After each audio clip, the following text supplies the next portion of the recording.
Hey everybody, welcome back to another video. I'm Mike B, and today we're going to be going over the basic differences of the three models of German combat helmet or Stahlhelm of World War II.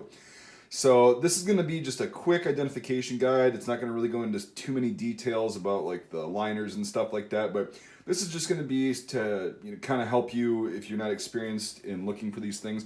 You'll be able to identify which model helmet a soldier is wearing in a picture. If you see one at an antique shop, garage sale, or flea market or something, how to identify what model it is, and so on and so forth. So we'll just give a little bit of background. Obviously, you can see there's three models. On the left here, we've got the model 1935, which was the first helmet that was kind of adopted by the Third Reich as their own design. So all of these are derivations of the model 1916 Stahlhelm, the World War I, the bigger, one with the lugs on it, looks like Frankenstein. So these are all just kind of compact versions of that while still retaining the classic Stahlhelm silhouette. So we've got the model 1935, the model 1940, and the model 1942. Now I'm going to show you up close a little bit the model 1935, and we're going to go over some things that you can identify. First of all, you can see that, I suppose I should actually bring it over here, that it's got a nice rolled rim. Or, geez, there's the actual camera. You can see the rim is nicely rolled. It's got the folded back rim right there, and the inside. It's going to be pretty evenly rolled, which is a pretty good indicator of a reproduction, as they're usually pretty sloppy. But anyway, that's a different video. I already made that. Go check that one out, how to tell the difference between a real one and the fake one. Anyway, the two biggest features are you're going to have a rolled rim, and this vent hole right there, or it's just a vent hole, is going to actually be a separate piece of steel. It's going to be its own thing that's pressed into there. I don't know if you can, no, you can't see that. I have to take the liner out. I really don't want to do that.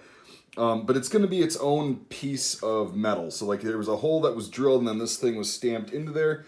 So that's the quick way to tell on the M35. You got the rolled rim and the stamped thing. Now in pictures, it's actually not as easy as you'd think to be able to tell that detail, because this one could pass in a kind of grainy picture as being our next model, which is actually going to be part of the shell itself. So that's the model 1935. The model 1940 is this one. This is actually a Finnish 1940/55 shell. They were made on German machinery. I'm pretty sure, I forgot which factory it was. For a while in Germany after World War II, some of the shells that Finland used were actually surplus World War II German ones. But these are identical. These are going to be about as close as you can get without getting a real one. I don't happen to have a, German-made, German stamped, I guess, World War II stamped M1940 helmet. But this one is going to be exactly like the World War II German M40. So we're going to use this. But I just figured I'd let you know because some people are finicky about that. And the, custom little paint job that I did, the Normandy camo or whatever. This is my, if I were to ever do World War II German reenacting, this would be my helmet. Anyway, I'm sorry I'm getting off doing the ADHD thing again. So this one's also got a rolled rim, right? You can see that. It's pretty nice on the inside. And rolled just means folded under like that, so it's not a sharp edge.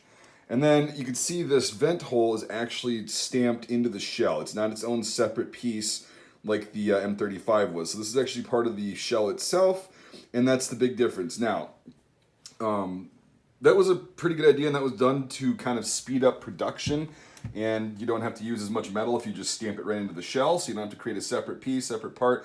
So it kind of streamlines the manufacturing process, saves time and a little bit of money. So that's why they did that. Because they were starting to ramp things up with production, because they were getting, they had invaded most of Europe at that point, and, the following year they were, planning to invade the Soviet Union, which they did, so they needed to ramp up production, and the M35 was just too costly and has too much time to also produce. So fast forward to 1942, things really started heating up with Operation Barbarossa, kind of not going totally according to the German plan, so they really needed to, put as many troops in the field as they possibly could. With that, the helmet was actually simplified even further. So this is where we've got the M1942. This is an original. I forgot to tell you the M35 is an original too. It's a double decal hair helmet, or army helmet. So this one, you can see that the edge is not rolled under, okay? So that was a big thing that allowed these things to be stamped, trimmed, and cranked out basically super fast. You also notice that the vent hole is also stamped into the shell itself. It's not its own separate piece. So, but the big indicator you can actually see in pictures quite easily is the raw edge that sticks out instead of being folded under. Now, the M42 was produced in pretty large numbers. Sorry, I got to tuck this under there. was produced in pretty large numbers. So, but all three of these are actually going to be fairly common. So basically, here I'm going to take the camera out and actually move the camera around a bit. So yeah, just as a kind of recap and basic identification guide, the M35 is going to have a rolled edge, as you can see, and that vent hole is going to be a separate piece of metal.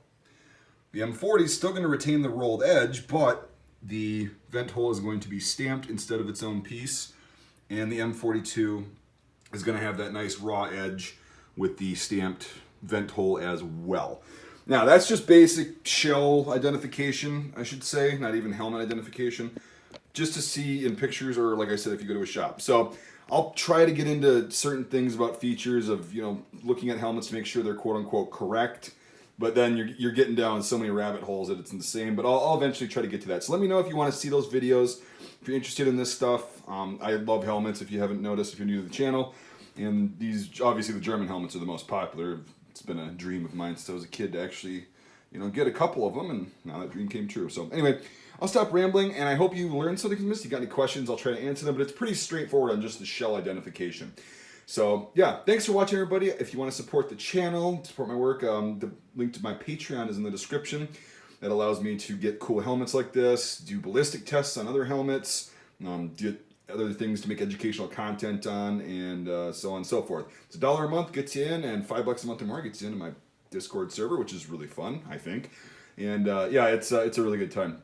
It just helps, helps me be able to afford things that I otherwise wouldn't be able to afford out of pocket.